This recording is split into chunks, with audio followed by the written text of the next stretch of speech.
viens. Est-ce que par une prière que tu vas élever vers ton Dieu, tu peux lui dire Seigneur, viens. Seigneur, viens libérer ton enfant en ce lieu. Seigneur, viens déverser ta présence en ce lieu. Seigneur, nous ne sommes pas venus rencontrer un homme. Seigneur, nul ne te rencontre et ne fixe ta présence telle qu'il était venu. Seigneur, viens. Seigneur, viens et siège. Ce que j'aime avec toi, oh Dieu, c'est que tu non seulement tu nous écoutes, mais aussi tu nous exauces. Alléluia. C'est ta présence que nous désirons, Seigneur. C'est ta présence que nous désirons. Nous te prions, laisse ta présence. Emmanuel, nous voulons te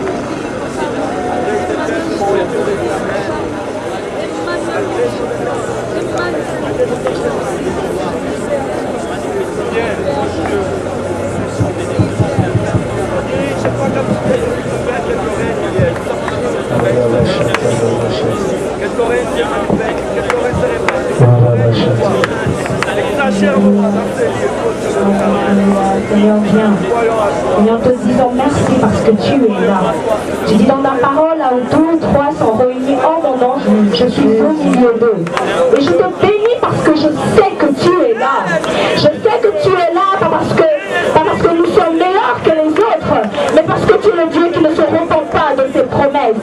Puisque tu as promis de venir à chaque fois que nous t'invoquerons. Nous savons que tu es venu en ce lieu et que tu as établi ton trône de gloire en ces lieux. Nous savons que tu viens de déverser des anges dans chaque coin de l'amphithéâtre Léon de Samoulin et que tu es là pour faire du bien au peuple. Nous te disons merci pour ta présence. Alléluia. Alléluia.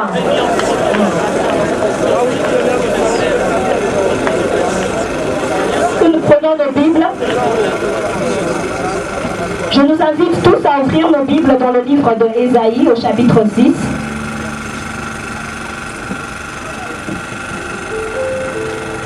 Je viens d'abord te rassurer que la présence de Dieu ne dépend pas de la sonorisation. Ce que je viens de te dire, c'est que mon Jésus prêchait des foules entières. Il n'avait pas un seul micro. Donc même sans micro, la présence de Dieu est au milieu de nous. Alléluia. Alors j'aimerais que tu t'en rendes compte et que tu le loues comme il se doit. Alors que nous lisons le livre d'Ésaïe au chapitre 6, précisément le verset 3 et 4, la Bible dit, ils criaient l'un à l'autre, Saint, Saint, Saint le Seigneur de l'univers. La terre entière est remplie de sa glorieuse présence. Leur voix faisait trembler les portes sur leurs pivots et le temple se remplit de fumée. Je relis. Ils criaient. On n'a pas dit ils disaient, on a dit ils criaient. L'un à l'autre, Saint, Saint, Saint, le Seigneur de l'univers. L'amphithéâtre tout entier est rempli de sa glorieuse présence. La voix faisait trembler les portes sur leurs pivots et le temple se remplit de fumée.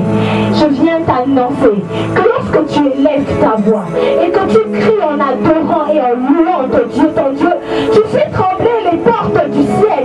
Tu ne fais même pas seulement trembler les portes du ciel, tu fais trembler les portes du séjour des morts. Tu fais trembler les portes de l'enfer.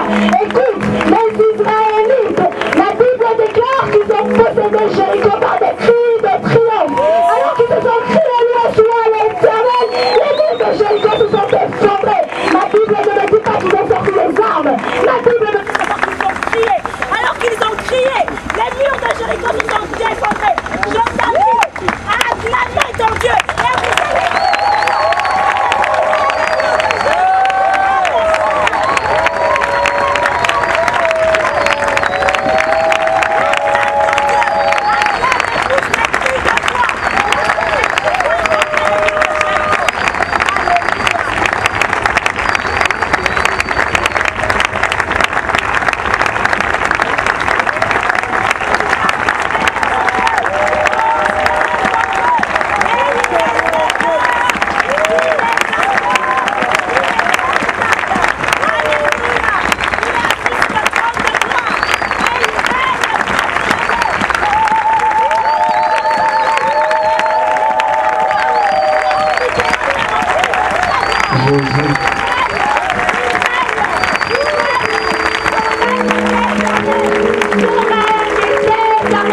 L'amphithéâtre rempli de sa gloire. Est-ce que tu peux acclamer la glorieuse présence de ton Dieu?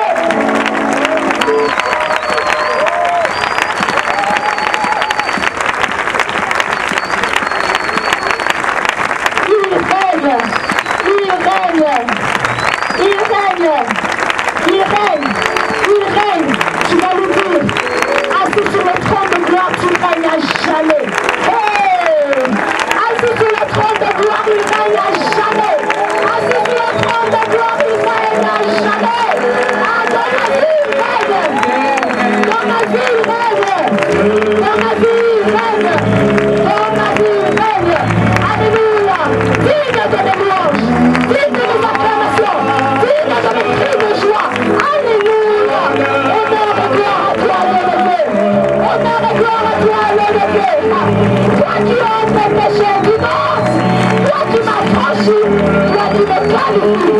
Alléluia, tu règnes à jamais. Tu règnes dessus de tout. À ton nom, je réfléchis. Et dis donc quand est-ce que tu es Seigneur, tu vas lui dire assis sur le trône. Est-ce que tu peux lui dire Dieu de l'univers, tu es ça. De l'univers, tu es ça. Est-ce que tu es puissant dans ta éternelle?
Je parlais plus fort que vous ou que vous avez répondu moins fort que moi. Alléluia. Alléluia. Vous êtes loin d'imaginer ce que je sens dans mon cœur quand je vois cette armée s'élever sur l'uniquité. On va embraser l'uniquité. Ça, c'est des choses qui arriveront invariablement. Les jeunes gens célibataires, non mariés, vous les chargez de l'évangile. Ils vont mettre la tête partout parce que c'est l'autre. Mais nous qui avons des charges, parfois on réfléchit. Alléluia. Pour la première fois hier, je suis monté sur la table d'échographie. On est en train de regarder là, j'ai dit, mon Dieu, moi, c'est dans la bana. Tout ça, vraiment. Et puis, maman, on appelle le côté ici. Alléluia. Dis à ton voisin, écoute la parole de Dieu. Prends ta Bible. Montre-moi ta Bible. Dirige ta Bible vers moi. Dirige ta Bible vers moi. Dis après moi, Seigneur, ça c'est ta parole. Je veux l'écouter avec attention. Elle va entrer dans mon cœur, va transformer ma vie et donner une nouvelle allure à mon destin. Je crois à ton esprit qui a inspiré la parole. Au nom de Jésus. Amen. Hier, le berger est venu me voir pour que je prêche aujourd'hui. Et il m'a dit de parler du thème comme sous-thème. C'est-à-dire, car le temps est proche. C'est ce dont j'aimerais parler cet après-midi. Apocalypse 22e et 10e verset.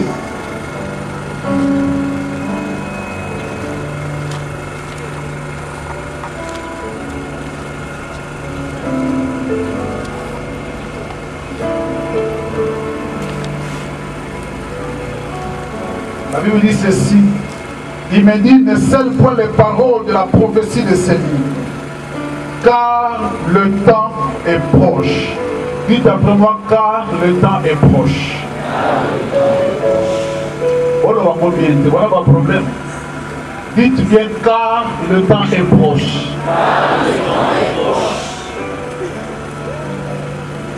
Dans le profil de la vie, dans le profil de ta vie, j'aimerais te dire d'ores et déjà que les événements sont concentrés dans ton futur. Dans le profil de ta vie, les grands événements qui t'attendent sont concentrés dans ton futur. Lorsque vous naissez, le grand moment n'est pas seulement la naissance, mais le grand moment, c'est des événements que vous vivrez dans votre futur. Et j'aimerais dire ceci. Si le contenu de notre futur est différent selon l'individu, j'aimerais dire très clairement à chacun, à tous et à chacun, que nous avons heureusement un seul point qui va nous ressembler. Un seul point qui va nous rassembler. Ce point est le dernier point dans notre futur. Ça s'appelle le jour du Seigneur. Tu peux avoir le futur comme tu l'as prévu. Tu peux connaître le futur comme Dieu l'a prévu. Mais la vérité, c'est qu'il soit prévu par toi ou par Dieu. Au finish, il y a un jour qui s'appelle le jour du Seigneur. Et ici, j'aimerais dire que chaque jour qui passe nous approche de ce jour. Tous les jours nous appartiennent. Écoutez-moi mes frères. Tous les jours nous appartiennent. Mais il y a un jour qui est appelé jour du Seigneur. Et la Bible ajoute grand jour du Seigneur. Il aura je ne sais pas combien d'heures, mais j'en connais le contenu. C'est que le Seigneur viendra et de les situations vont changer. J'aimerais dire à quelqu'un, et je vais insister sur ça, que ce jour arrivera, que vous le sachiez ou pas, que vous le veuillez ou pas, que vous le désiriez ou pas, la vérité est que ça ne dépend pas de vous.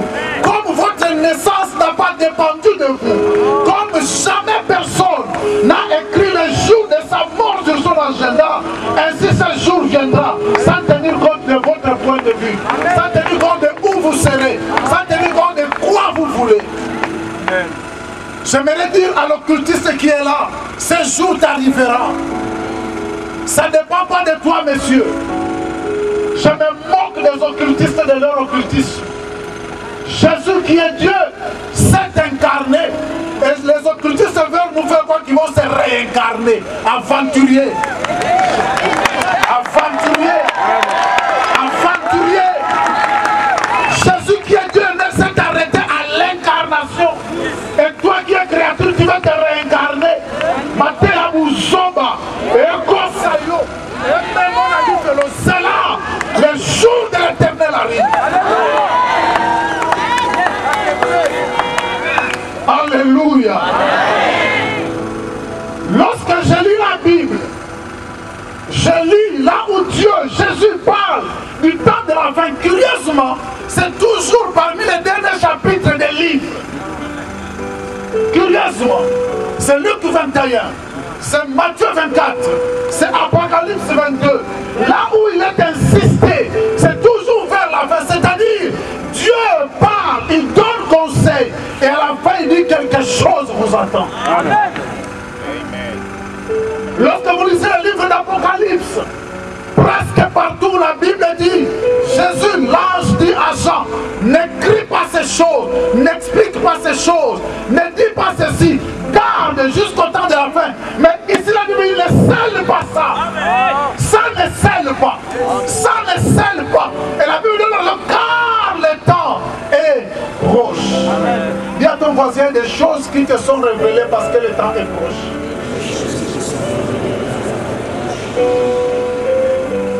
Voici une déclaration formelle, une conclusion indiscutable et un conseil de responsabilité.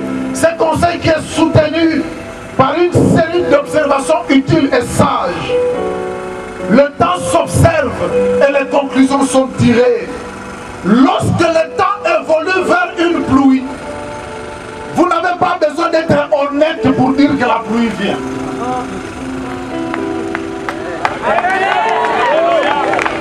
Lorsque le temps s'évolue vers une pluie, vous n'avez pas besoin d'être honnête pour dire que la pluie arrive, vous constatez.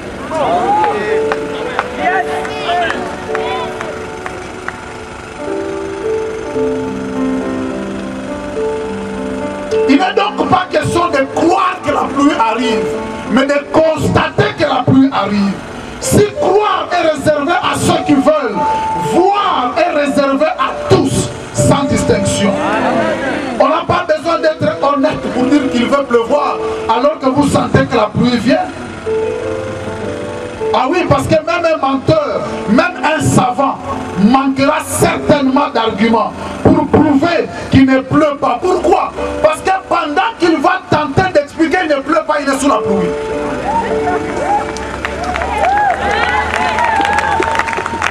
Il faut comprendre, c'est mon introduction. Je place la base sur laquelle je vais asseoir ma prédication. Frère, nous n'avons qu'à observer, à constater qu'il y a des choses qui arrivent. Vous n'avez pas besoin d'être honnête, vous n'avez même pas besoin d'être malhonnête.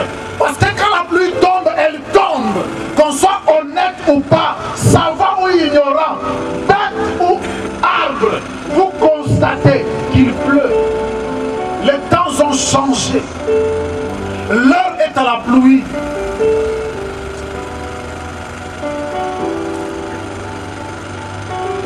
Oui, le temps est proche.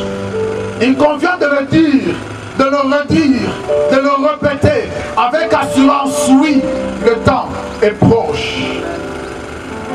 Quelques textes bibliques vont nous aider à prouver que le temps est proche. Quelques textes bibliques vont nous aider à prouver que le temps est proche. Mes frères, le temps est une donnée que vous ne maîtrisez pas, mais que vous pouvez rationnellement utiliser. Le temps est une donnée que quelqu'un d'autre maîtrise. J'aimerais que vous compreniez que celui qui dit que le temps est proche est celui qui le maîtrise. J'aimerais que vous compreniez. Celui qui dit que le temps est proche est celui qui le maîtrise. Vous ne maîtrisez pas le temps, vous m'entendez? Si vous étiez maître du temps, vous aurez écrit les jours où vous avez appris à écrire. Vous aurez écrit la date de votre mariage. Vous aurez écrit la date où vous aurez votre premier enfant. Vous aurez écrit la date de votre premier voyage. Vous aurez écrit la date de votre mort. Mais quand vous ne maîtrisez rien, vous ne pouvez qu'utiliser le temps rationnellement. Mais celui qui maîtrise le temps dit, le temps est proche. J'aimerais catégoriser, j'aimerais faire un plaidoyer. J'aimerais donner raison à la Bible. Mais pour le faire, il faut que je lise la Bible. Prenez 4 catégories de raisons. Je vais vous avancer 4 catégories de raisons pour vous prouver que réellement le temps est proche.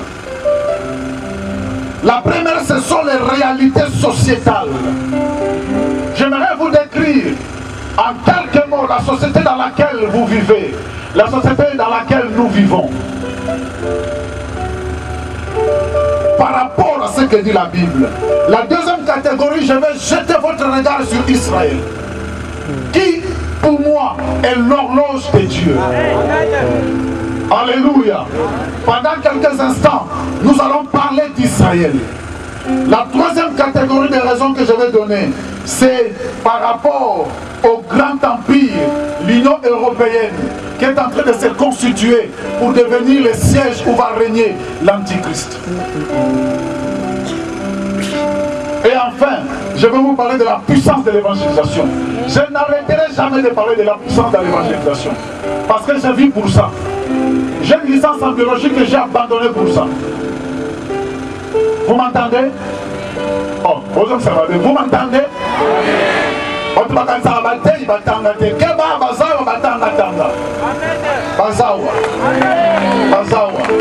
Je vous attends, je suis prêt à vous ordonner dans les ministères. Alléluia.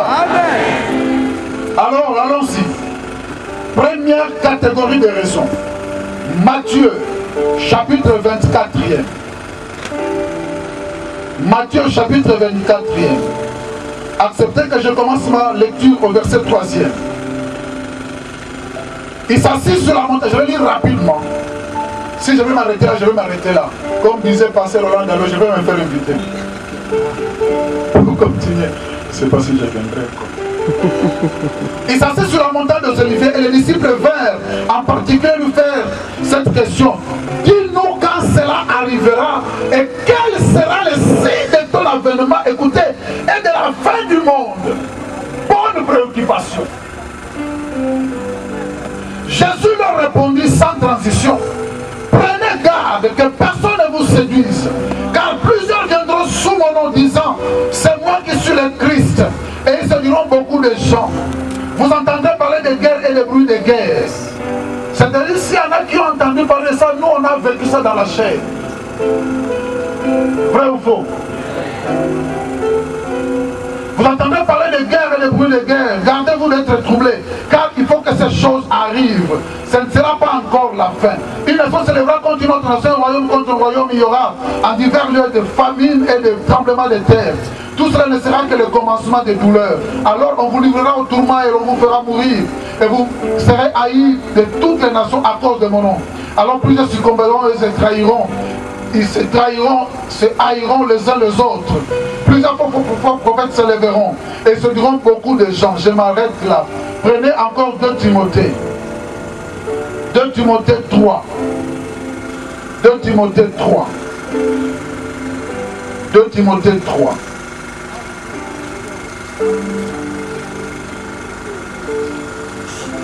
De Timothée 3, 1 à 7, Sache que dans les derniers temps, il y aura des temps difficiles, dans les derniers jours. Il y aura des temps difficiles car les hommes seront égoïstes, amis de l'argent, fanfarons, hautains, blasphémateurs, rebelles à leurs parents, ingrats, irréligieux, insensibles, déloyaux, calomniateurs, intempérants, cruels, ennemis des gens deviennent traîtres, emportés, enflés d'orgueil, aimant le plaisir plus que Dieu, ayant l'apparence de la piété, mais régnant ceux qui en font la force. Éloigne-toi de ces gens-là. Et enfin, 2 Timothée 4, 3 à 5. Car il viendra des temps où les hommes ne supporteront pas la sainte doctrine, mais ayant la démangeaison d'entendre les choses agréables, ils se donneront une foule de docteurs selon leur propre désir. Détourneront l'oreille de la vérité et se tourneront vers les fables. Mais toi, sois sobre en toutes choses, supporte les souffrances, fais l'œuvre d'un évangéliste, remplis bien ton ministère. J'aimerais d'abord, sur base de ce que nous venons de lire, vous expliquer que le temps est proche. Voyez comment commence les textes de 2 Timothée chapitre 3e. La Bible dit, sache que dans les derniers jours, voici les caractéristiques des derniers jours. J'aimerais ici insister sur un fait. Ce ne sont pas les derniers jours qui sont mauvais. Ce ne sont pas les derniers jours qui sont mauvais. Mais ce sont les choses que les hommes feront dans les derniers jours qui les rendront difficiles. Alléluia. J'aimerais poser une question comme à l'école primaire. Est-ce qu'aujourd'hui les gens sont égoïstes? Est-ce qu'aujourd'hui les gens sont amis de l'argent? Est-ce qu'aujourd'hui les gens sont fanfarons et hautains? Est-ce qu'aujourd'hui il y a des blasphémateurs et des rebelles aux parents? Dites après moi, c'est le dernier temps. C'est ça le comportement de la société. La Bible dit, lorsque vous verrez ces choses, j'aime ça dans Matthieu 24 parce que je n'ai pas lu tous les textes. Lorsque vous verrez ces choses, sachez que le Fils de l'homme est à la porte. J'aime ça. La porte est une étape de transition. On n'est ni dedans, ni dehors. Christ est en transition parce que les temps sont tous à leur fin. Je veux rappeler que lorsqu'il veut pleuvoir, il y a des signes précurseurs.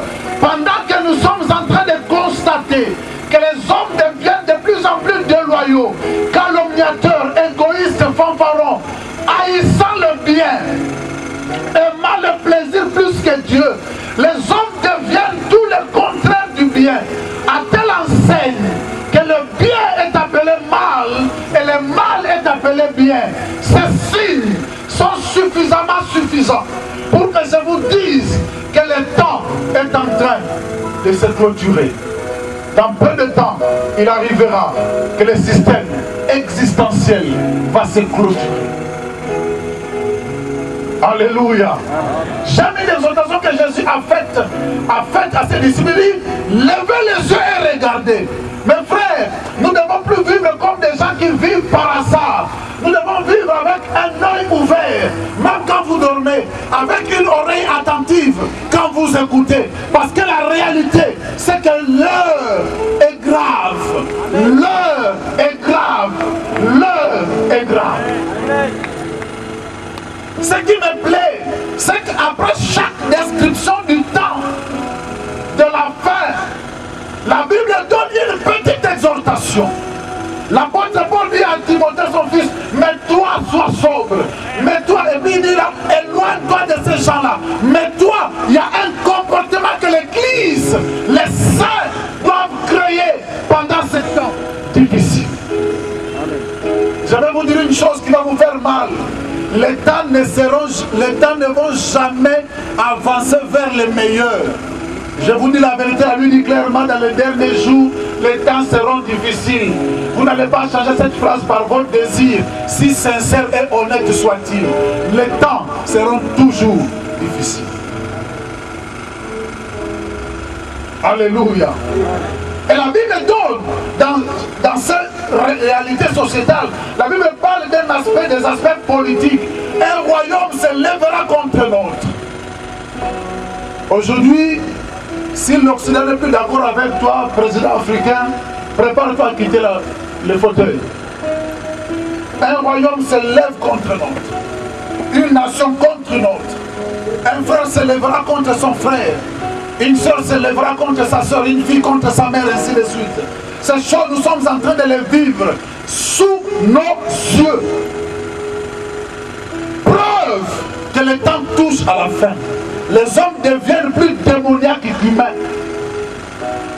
Je crois que nous sommes en train de connaître des temps où le diable a libéré tous les généraux et tous les maréchaux qu'il a gardés en réserve. Parce que le temps touche à sa fin. Alléluia. Alléluia. Alléluia. Je vais donner la deuxième catégorie rapidement sur Israël. Parce que je dois aller vite, j'ai beaucoup écrit. Mais j'aimerais vraiment parler au moins de chaque 4 points. Les prophéties sur Israël sont en train de s'accomplir.